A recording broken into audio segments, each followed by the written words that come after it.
They whispered through the mansion's halls that no maid ever lasted more than a week under Mrs. Callahan, the billionaire's wife.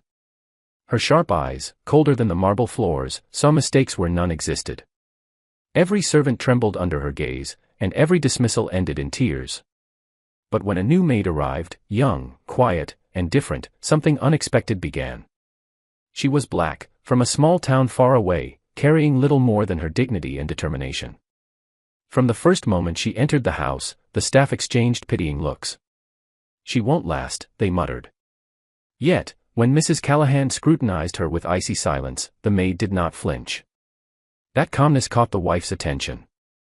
Hours passed, and mistakes that usually drew wrath slipped by unnoticed. For the first time, Mrs. Callahan paused. Beneath her sternness, a strange curiosity sparked. Who was this woman who did not bend or break? By evening, a storm lingered in the mansion, not of anger, but of tension. The staff waited for the familiar sound of dismissal. Instead, Mrs. Callahan said only, "You'll return tomorrow." It was a sentence that seemed ordinary, but for everyone listening, it was impossible. The next morning, the mansion stirred earlier than usual. The staff whispered, waiting for the familiar crash of broken porcelain or the sharp tone that usually followed Mrs. Callahan's wrath.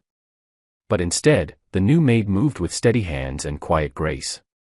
She polished silver that had never truly shined, arranged flowers with a care that softened even the grandest room, and carried herself with a poise that made silence feel alive. Mrs. Callahan watched from the grand staircase, her expression unreadable. Hours passed, and though the wife's temper sparked at small imperfections, the maid responded not with fear, but with gentle words.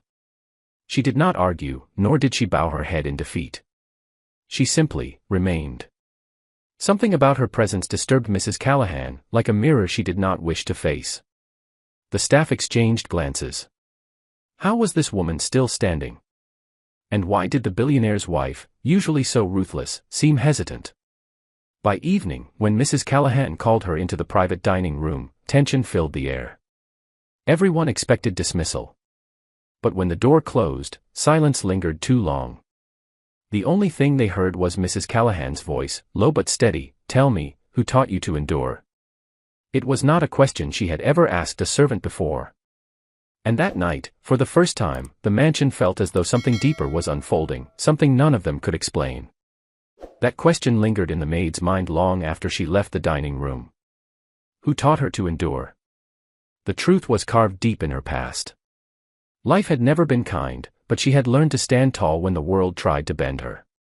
And perhaps that was what unsettled Mrs. Callahan the most. The next day, the maid returned with the same calmness, carrying out her duties as though the mansion belonged to her rhythm. Every polished step, every folded sheet, every tray balanced with precision, it was as if the house itself was finally breathing. The staff, once doubtful, began watching her closely. Some admired her, others feared that Mrs. Callahan's silence was simply the calm before a storm. But the storm never came. Instead, Mrs. Callahan began seeking her presence more often. "Walk with me," she would command, leading her through the endless gardens or down hallways lined with portraits. Their conversations were clipped, yet heavy with meaning. The maid spoke little, but when she did, her words carried a strength Mrs. Callahan had long forgotten. Late one evening, as shadows stretched across the grand library, Mrs. Callahan studied her with unusual intensity. "You do not fear me," she said softly, almost accusingly. The maid's reply was gentle but firm. "Respect and fear are not the same." For the first time in years, Mrs. Callahan had no retort. And the mansion held its breath. Whispers began to spread beyond the mansion walls. Neighbors, guests, even the staff themselves couldn't ignore what was happening. The billionaire's wife, who once dismissed servants with a single glance, now lingered in conversation with the new maid. Some called it curiosity, others called it madness. But deep down, everyone felt it, something was changing. Mrs. Callahan, though still sharp-tongued, no longer poured her fury into every moment. Instead, she listened. And it was the maid's quiet resilience that drew her in. She never tried to please, never fawned for approval. She simply served with dignity, as if every action carried meaning. One afternoon, as sunlight spilled through the glass ceiling of the solarium, Mrs. Callahan sat surrounded by rare orchids. She turned to the maid, her voice lower than a whisper. Do you know why no one lasts here? The maid didn't answer at first. She placed a watering can gently on the marble floor before meeting her employer's eyes. Because you test them until they break. Silence filled the room. The staff nearby froze, expecting an eruption. But Mrs. Callahan didn't scream. She only leaned back, lips curving into something between anger and amusement. And you, she said slowly, why haven't you broken yet? The maid's answer was simple, yet it carried the weight of every battle she had survived, because I wasn't hired to break. I was hired to stand. And at that moment, the air in the mansion shifted again, like the beginning of a storm no one could predict. Days turned into weeks, and still the new maid remained. It unsettled the mansion in ways no one expected. The other staff watched her closely, torn between admiration and disbelief. Each one of them had once been humiliated, dismissed, or reduced to tears, but this woman stood steady, untouched by Mrs. Callahan's sharpness. At night, when the lights dimmed across the grand estate, whispers grew louder. Why hasn't she been sent away? What makes her different? The answer seemed to lie not in skill alone, but in presence. The maid carried herself with quiet pride, as if she refused to let the weight of cruelty press her down. One evening, Mrs. Callahan summoned her to the grand piano room, a space the staff rarely entered. The wife sat poised in a velvet chair, eyes cold yet searching. You're not like the others, she said, voice smooth but laced with challenge. The maid did not bow, nor tremble. I didn't come here to be like the others, she replied softly. For a long moment, silence stretched between them, the ticking clock echoing through the gilded chamber. Then, almost imperceptibly, Mrs. Callahan's gaze softened. It wasn't approval, not yet, but it was something the staff had never witnessed before. That night, rumors spread through the corridors that the impossible had begun. The woman no one believed in had planted a crack in the armor of the billionaire's wife. And cracks, no matter how small, can change everything. By the 5th week, the mansion no longer felt the same. The air, once heavy with fear, now carried something unexpected, curiosity. The staff found themselves sneaking glances into rooms where Mrs. Callahan and the maid spoke, trying to catch a fragment of their exchanges. But what startled them most was not what they heard, but what they didn't. There were no shouts, no slammed doors, no cries of dismissal. Instead, Mrs. Callahan seemed to be listening.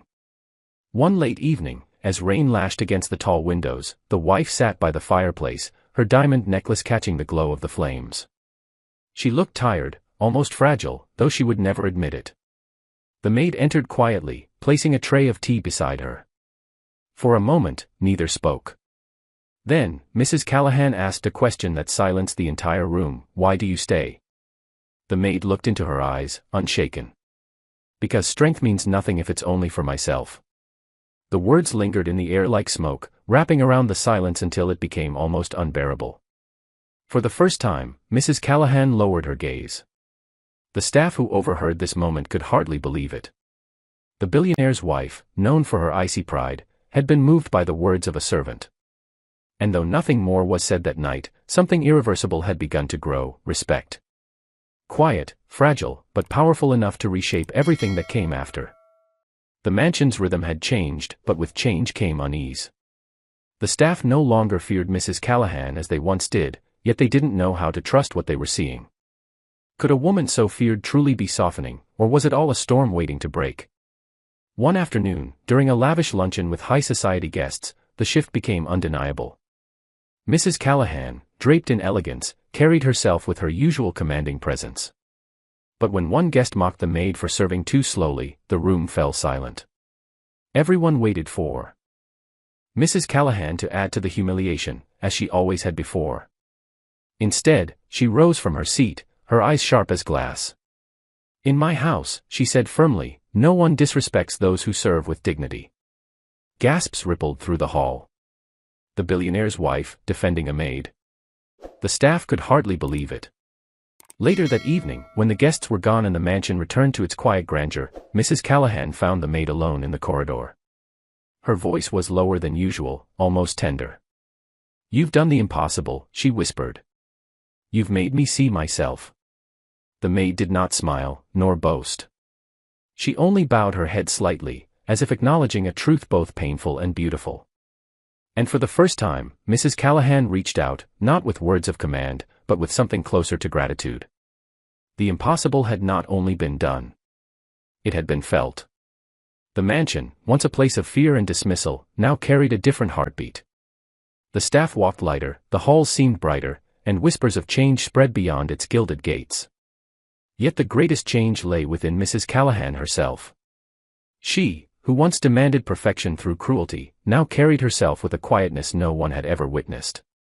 It was as if a mirror had been held before her, and she finally saw the reflection she had long ignored. One evening, she called the maid into the grand hall, where chandeliers shimmered like captured stars. Her voice trembled, not with anger, but with honesty. "You've taught me something no fortune, no power, and no status could ever give. You taught me what strength truly looks like." The maid stood silently, her presence steady, her eyes unshaken. In that moment, Mrs. Callahan did what none of the staff could have imagined. She offered her respect. Not in titles, not in rewards, but in words that carried more weight than gold. "You are not just a servant in this house. You are the reason it finally feels like a home." And as those words echoed across the marble floor, the impossible became undeniable. A woman no maid could endure had been transformed, not by fear, not by wealth, but by the quiet, unyielding strength of one who refused to break. And in that strength, the mansion found peace. Months passed, and the mansion was no longer a place whispered about with dread, it became a story whispered with awe. Visitors noticed the difference the moment they stepped through its towering doors. The air felt lighter, the staff carried themselves with pride, and Mrs. Callahan herself seemed human. For the first time, laughter occasionally touched her lips, and kindness slipped through her once unshakable walls. Yet the true shift was deeper than anyone realized. Late one evening, she sat with the maid in the garden, surrounded by roses blooming under the silver moonlight. "You've given me more than service," Mrs. Callahan admitted softly. "You've given me back myself." The maid listened quietly, her calm presence as steady as always. She had not come seeking to change a life, but somehow she had. In that moment, Mrs. Callahan made a promise: never again would her wealth or pride be a weapon against those who stood by her. And as the stars glittered above, the mansion finally felt like more than stone and glass, it felt alive. The impossible had not just happened once, it had left behind a legacy. A legacy of respect, of dignity, and of strength that no cruelty could ever break again. Seasons changed, yet the bond between Mrs. Callahan and the maid only grew stronger. What had begun as defiance against fear had blossomed into an unlikely friendship, one that no amount of wealth could have purchased.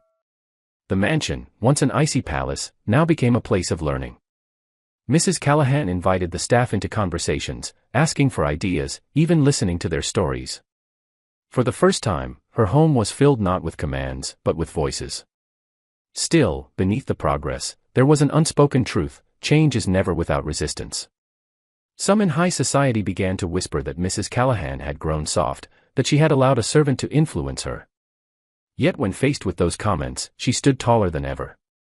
"Strength," she replied coldly at a dinner party, "is not measured by how many people fear you. It is measured by how many you lift with you." The room had fallen silent, and for once, her words carried more weight than the diamonds around her neck. Later that night, as the maid quietly extinguished candles in the grand hall, Mrs. Callahan approached her. "You've given me back more than my house," she said. "You've given me back my soul." The staff watching from the shadows knew then, the impossible wasn't just survival, it was transformation that would outlast them all. Years later, the mansion stood not as a symbol of power, but as a monument of change. What once echoed with fear now rang with life, footsteps of staff who worked with pride, laughter spilling from rooms once silenced by command. Mrs. Callahan had grown older, but her spirit carried a softness no one believed she possessed. And by her side remained the maid who had done the impossible. Their bond was no longer master and servant, it was something deeper, something unshakable. On a quiet afternoon, as sunlight poured across the marble floors, Mrs. Callahan paused at the grand staircase. Her voice, though frail, carried across the hall: "You've given me more than loyalty. You've given me the gift of being seen." The maid, now a figure of quiet strength in the household, simply smiled. She had never asked for recognition, but her presence had rewritten a legacy. Outside, the world still whispered stories of the billionaire's wife who had been tamed, transformed, reborn by the strength of a woman who refused to break. And in the end, the impossible was no longer just survival, it was proof that even the coldest heart can be reshaped by dignity, patience, and truth. The mansion's doors would forever stand as more than an estate, they would stand as a reminder that respect is the rarest form of power. And that was the story the world would never forget.